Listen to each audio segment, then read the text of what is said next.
Hi there, my name's Mac McQuaid. I live in western Montana, and I'm kind of a guy that likes to build stuff. And so today I'm going to tell you about a gasifier wood burning stove that I've built. Now, this is not an original idea. I got the idea off the internet from a fellow that was using a gasifier to heat hot water for his home.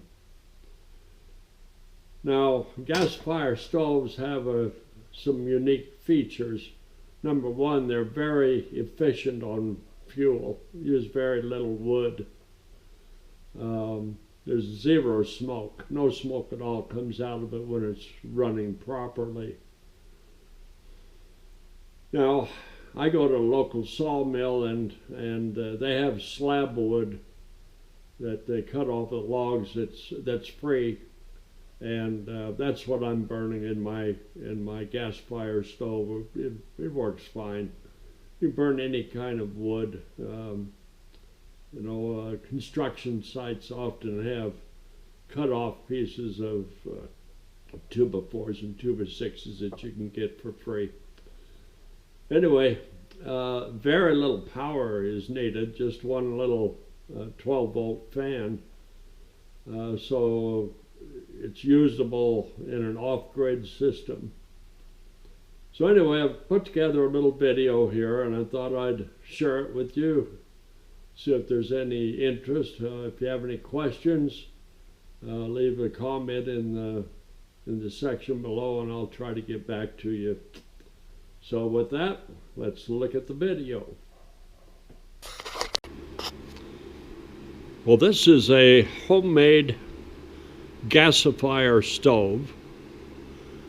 I've got the idea off the internet for a fellow that was heating hot water.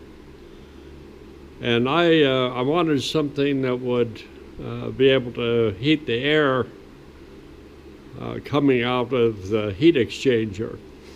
So on the left, this is a heat exchanger, and I just have a fan. You can see there blowing behind it, blowing the hot air out of there. Now the stove itself is two parts. The top part is where the fire is burning, and the only way, it's a sealed area, as you can see, has a clamp holding the lid down and a gasket, so it's airtight.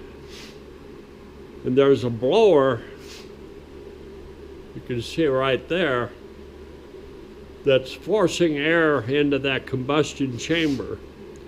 And the only way for the air to get out of that combustion chamber is down through a slot in the bottom that's about 1/2 inch wide and 3 or 4 inches long. Now, when there's a big bed of coals in there, the only way for those gases, normally smoke, to get out of that burn chamber is to pass through that burning coal bed. Well, when it goes through that coal bed, part of the air that blower is putting into the stove, half of that or more goes into the bottom chamber. And the bottom chamber has secondary air for those gases that have passed through the coal bed. Now, the result is very hot gases that come out through this transfer tube that goes from the secondary burn chamber into the heat exchanger. I'll give you an idea of, you see I've got a heat gun here. The temperatures in that exchange tube there right now almost 500 degrees. And I've only had this running for, about 15 minutes. That'll normally run in the 700 to 800 degree temperature range. Now, like I say, the temperatures in that secondary burn chamber are very high because it has secondary combustion air being blown in by the blower. Now, we can see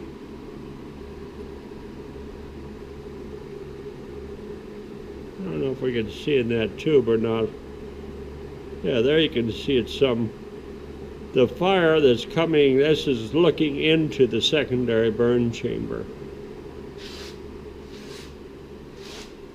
Well, that's basically the operation of the stove.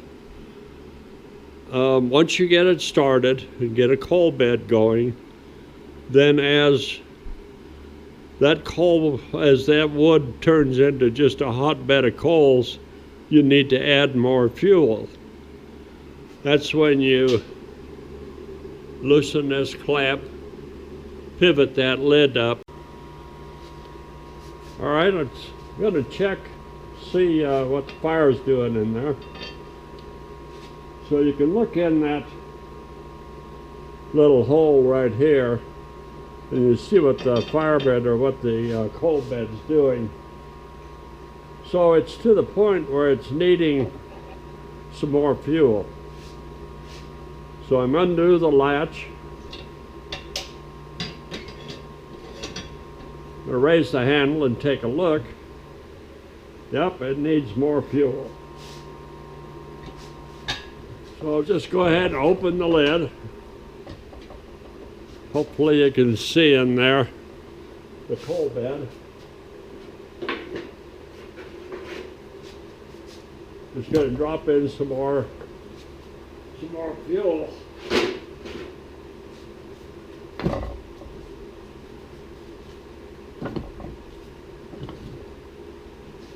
So that's about all it takes.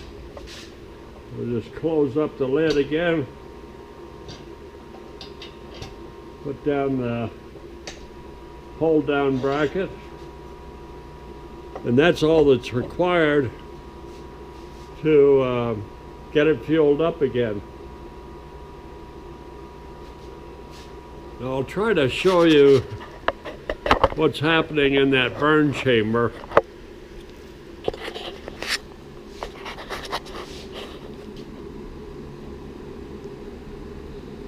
Let's see.